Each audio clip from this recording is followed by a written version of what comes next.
বন্ধুরা এই সবজির একটা রেসিপিটা একদিন নিরামিষ দিনে এইভাবে বানিয়ে দেখো, খেতে একদম সুন্দর লাগবে। ডাল ভাতে তো অসাধারণ লাগবে, আর এই তরকারিটা এমনই রুটি, লুচি, পরোটায় কিংবা গরম ভাতেও অসাধারণ লাগবে খেতে। নমস্কার বন্ধুরা, কাকুলি কিচেন হাউসে সবাইকে স্বাগত জানিয়ে আবারও তোমাদের কাছে নতুন রেসিপি নিয়ে চলে এসেছি। তা আজকে আমি তোমাদের বানিয়ে দেখাবো একটা সবজির একটা সুন্দর একটা নিরামিষ রেসিপি। তা তোমরা প্রথম থেকে শেষ অবধি দেখতে থাকো, আশা করি ভালো লাগবে। আর যে সকল বন্ধুরা এখন নতুন আমার চ্যানেলে, তাহলে চ্যানেলটা সাবস্ক্রাইব করে পাশে থেকো। আর কীভাবে রান্নাটা করছি তোমরা দেখতে থাকো। তাহলে চলো শুরু করি, উনুনটা ধরিয়ে নিই। বন্ধুরা এখানে দেখো সজনে ডাঁটাগুলো কেটে নিয়েছি, আর এই ডাঁটাটা রান্না করতে কিছুটা পটল লাগবে, আর পটলটা আমি কেটে নিয়েছি। আর এখানে নিয়েছি 2 পিস আলু, আলুটা কিন্তু এইভাবে লম্বা লম্বা করে কেটে নিয়েছি। বন্ধুরা ভিডিওটা বড় হয়ে গেলে আমি সবজিটাতে কিন্তু কেটে নিয়েছি। তাহলে চলো উনুনটা ধরিয়ে নিই এবার। দেখো বন্ধুরা উনুনটা ধরিয়ে কড়াটা গরম করে নিয়েছি, আর এখানে আমি বড় চামচের 1 চামচ মতো পোস্ত নিয়েছি। এই পোস্তটা আমি একটু হালকা করে ভেজে নেব। যেহেতু এটা নিরামিষ রান্না, খুব হালকা হয়ে একটু আমি ভেজে নেব। দেখো পোস্তটা ভাজা হয়ে গেছে, নামিয়ে নেব এবার। আর এখানে নিয়েছি 1 চামচ মতো পাঁচফোড়ন। পাঁচফোড়নটা আমি একটু হালকা করে আমি ভেজে নেব।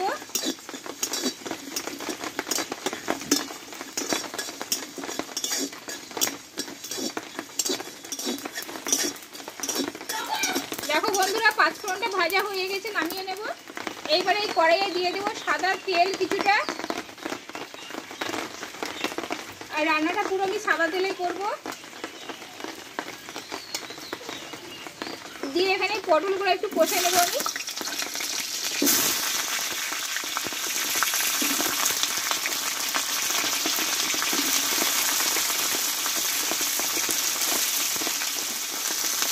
একটু দেবো এখানে হলুদ গুঁড়ো দিয়ে পটলটা একটু কষে নেব।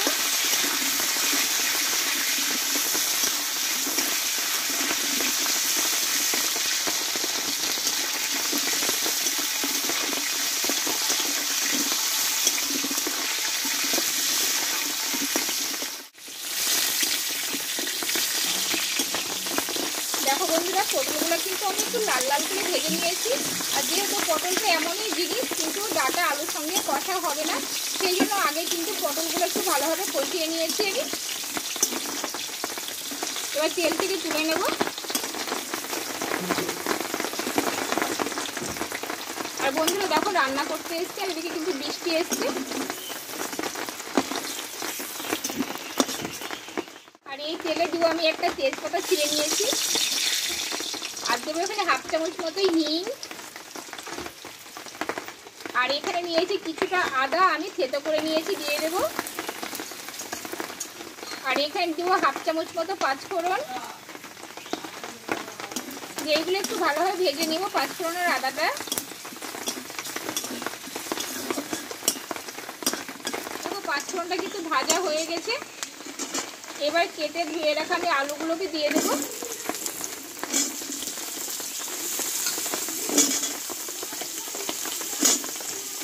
দিয়ে আলুটা একটু কষিয়ে নেবো আগে।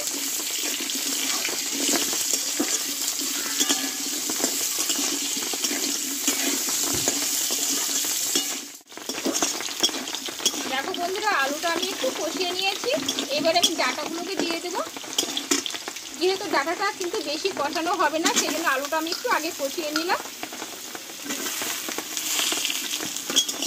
এবার ডাঁটা আর আলু আমি একসঙ্গে একটু কষিয়ে নেব। আর এটা কিন্তু একদম বিনা মশলায় রান্নাটা হচ্ছে বন্ধুরা। আর এই রান্নাটা এতই টেস্টি হয় খেতে, এখানে অন্য কোনো মশলার ব্যবহার করবো না আমি। ডাঁটাটা একটু আলুর সঙ্গে কষিয়ে নেব।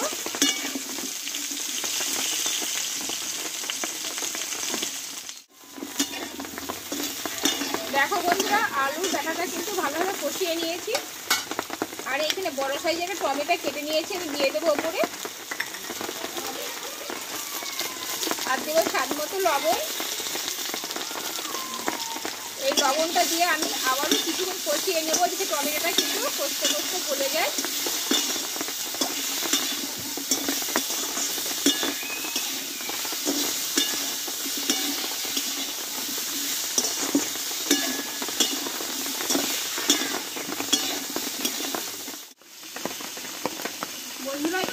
আমি হলুদ গুঁড়োটা দিব, আর যে জলটা দিয়ে দেবো একদম বিনা মশলায় রান্না হচ্ছে। দেবো একটু হলুদ গুঁড়ো, আর দেবো কয়েকটা কাঁচা লঙ্কা চেরা, আর কষে রাখা পটলগুলো ঢেলে দেবো। এবার একসঙ্গে আমি নাড়াচাড়া করে নেবো।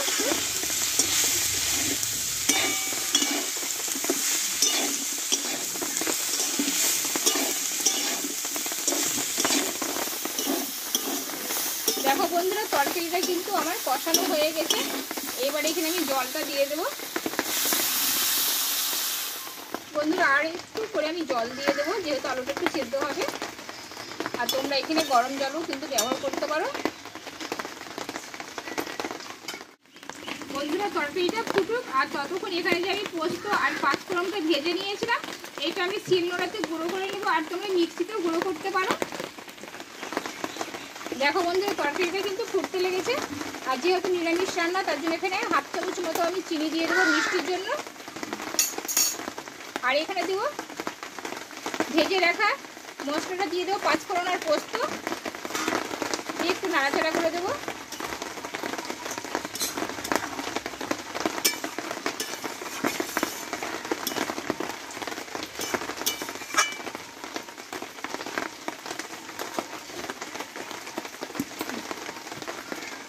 আর এখানে দেবো হাফ চামচ মতো ঘি। ঘিটা দিয়ে আরও আমি 2 মিনিট মতো রান্নাটা করে নেব।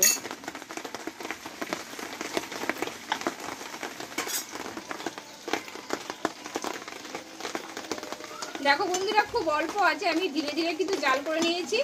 আর ঘি আর এই ভাজা মশলাটা দিয়ে আর কত সুন্দর লবণীয় হয়েছে দেখো দেখতে।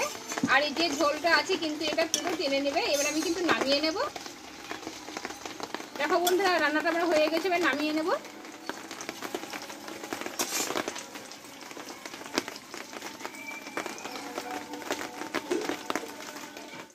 বন্ধুরা তাহলে সজনে ডাঁটার রেসিপিটা আমার হয়ে গেল। আর তোমরা বাড়িতে এইভাবে বানিয়ে দেখতে পারো বিনা মশলায়, আর খুব সুন্দর লাগে খেতে। তা আমার রেসিপিটা তোমাদের কেমন লেগেছে কমেন্ট করে জানাবে। ভালো লাগলে লাইক করে দিও একটা, আর বন্ধুদের শেয়ার করে দিও। আর এইভাবে আমার নিত্য নতুন রেসিপিগুলো দেখতে থাকো। তোমাদের কাছে আবার পরে অন্য কোনো নতুন রেসিপি নিয়ে আসবো। তোমরা ভালো থেকো, সুস্থ থেকো, টাটা।